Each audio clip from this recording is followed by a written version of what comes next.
પુરુષોત્તમ ભગવાનની જય। આજે 12મા દિવસની વાર્તા આપણે કથા સાંભળશું। તો પકવાન ખા ને ગધેડી થા।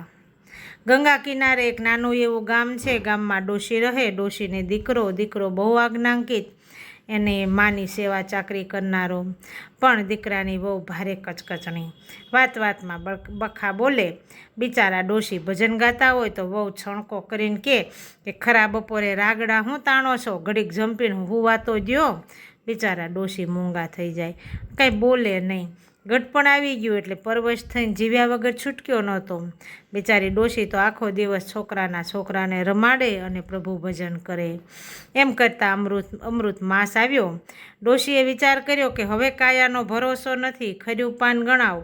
વળી ટાંટિયા પણ ગયા છે એટલે લાકડીના ટેકે કાંઈ નદી સુધી જવાશે નહીં। વહુ છે કચકચણી, ધરાઈને ધર્મ ધ્યાન કે ભજન કીર્તન કરવા દેશે નહીં। માટે જો નદી કિનારે ઝૂંપડી બાંધીને રહું તો નિરાતે પ્રભુનું નામ લેવાય। ડોશીએ તો દીકરાને વાત કરી। દીકરાએ તો તરત નદી કાંઠે સરસ ઝૂંપડી બાંધી દીધી। અંદર પાણીનું માટલું મૂક્યું, ડોશીની માળા મૂકી, પછી માને દોરીને ઝૂંપડીમાં મૂકી ગયો।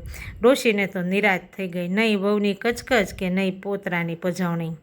ડોશી તો પરોઢીએ ઉઠે, 5 ડગલા ચાલીને નદીએ જાય, સ્નાન કરીને વાર્તા સાંભળે, પાછી ઝૂંપડીએ આવીને માળા લઈને બેસી જાય। નદી કિનારે સૌ આવે, સ્નાન કરે, પાછા ફરે ત્યારે ડોશીની ઝૂંપડીએ બેસે।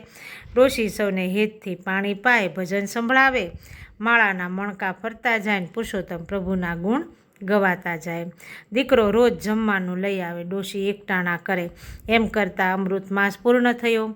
સવારે ડોશી ઉઠીને જુએ તો ઝૂંપડીની જગ્યાએ 7 માળની હવેલી થઈ ગઈ।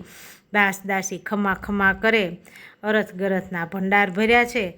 ડોશીનું શરીર વાંકું વળી ગયેલું હતું, એ ટટાર થઈ ગયું, કાયામાં નવું કવત આવી ગયું। એટલામાં ડોશીનો દીકરો માને લેવા આવ્યો, જોયું તો ઝૂંપડી ન મળે, 7 માળની હવેલી, બાગ બગીચા, દીકરાના તો મોતિયા મરી ગયા। બીતા બારણું ખખડાયું, એક સેવકે આવીને બારણું ખોલ્યું, દીકરાને માન આપીને અંદર લઈ ગયો। હવેલીનો વૈભવ જોઈને દીકરાની તો આંખ્યું અંજાઈ ગઈ। રત્નજડિત ઝુમર લટકે, સુવર્ણના સ્તંભ છે। દાસી લળીને પ્રણામ કરે। દીકરો તો પોતાની માતાને ઓળખી ન શક્યો, પણ ડોશી તરત દીકરાને ઓળખી ગઈ, હેતથી ભેટી પડી અને પુરુષોત્તમ પ્રભુએ કરેલી કૃપાની વાત કરી। પછી તો દીકરો ને વહુ બંને હવેલીમાં રહેવા આવી ગયા અને બધા લહેરથી જીવવા લાગ્યા। હવે કચકચણી વહુએ વિચાર કર્યો કે ગંગા કિનારે ઝૂંપડી બાંધી એનું ફળ છે, માટે મારી માને તેડાવી લઉં અને આ વ્રત કરાવું તો મારા પિયરમાં લીલા લહેર થઈ જાય। 3જા વર્ષે અધિક માસ આવતા વહુ તો ગઈ પિયર, જઈને પોતાની માને તેડી લાવી।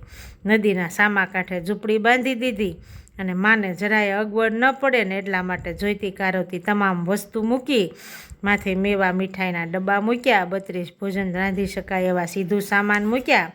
અધિક માસ શરૂ થયો। વહુની મા તો કુંભકર્ણની બેન હતી। દિવસ રાસવા ચડી જાય પછી ઉઠે, કોગળા કર્યા ન કર્યા બેસી જાય જમવા। નાવાનું તો નામ જ ન લે। સૌ નરનારી નદીમાં નાય, પણ વહુની મા ઘરમાંય ન નાય। સ્નાન કરી નરનારી પાછા ફરે, ઝૂંપડીએ વિશ્રામ કરવા બેસે, પણ વહુની મા તો દંડો લઈને દોડે, ગાળો દઈને બધાને કાઢે, કૂતરાને નજીક ન આવવા દે। આખો દિવસ જતા આવતાને ભાંડ્યા કરે। દિવસમાં 4 વાર ખાય, અડધી રાતે ઉઠીને ખાવા બેહે। કોઈક વળી વહુની માને સમજાવે, માજી આ તો અમૃત માસ છે, કોઈકને આવકારો દેશો તો પ્રભુ કૃપા કરશે। ત્યારે ડોશી મોં બગાડી અને છણકા કરે, ભાડમાં ગયા તમારા ભગવાન, મારે તો 32 ભોજન ને 33 શાક છે, નાહક ભૂખ્યા મરવું, હું કાંઈ એવી મૂરખ નથી। એમ કરતાં પુરુષોત્તમ માસ પૂર્ણ થયો। છેલ્લા દિવસની રાતે વહુની મા ગધેડી બની ગઈ ને નદી કિનારે જઈને ભૂંકવા લાગી। સવારે વહુએ આવીને જોયું તો ઝૂંપડીમાં કૂતરા આંટા મારે। વહુ તો માને શોધવા લાગી, પણ મા ન મળી। ત્યારે જતાં આવતા નરનારીને પૂછવા લાગી કે કોઈએ મારી માને જોઈ? એક જણે જણાવ્યું કે તારી મા તો ગધેડી થઈને ઘાસ ચર્યા કરે છે, ભજન તો ન કર્યું, હવે ભૂંક્યા કરે છે।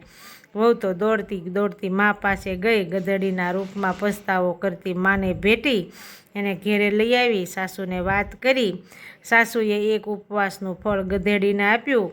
ત્યારે વેવાણ ગધેડીમાંથી ફરીને માણસ બન્યા.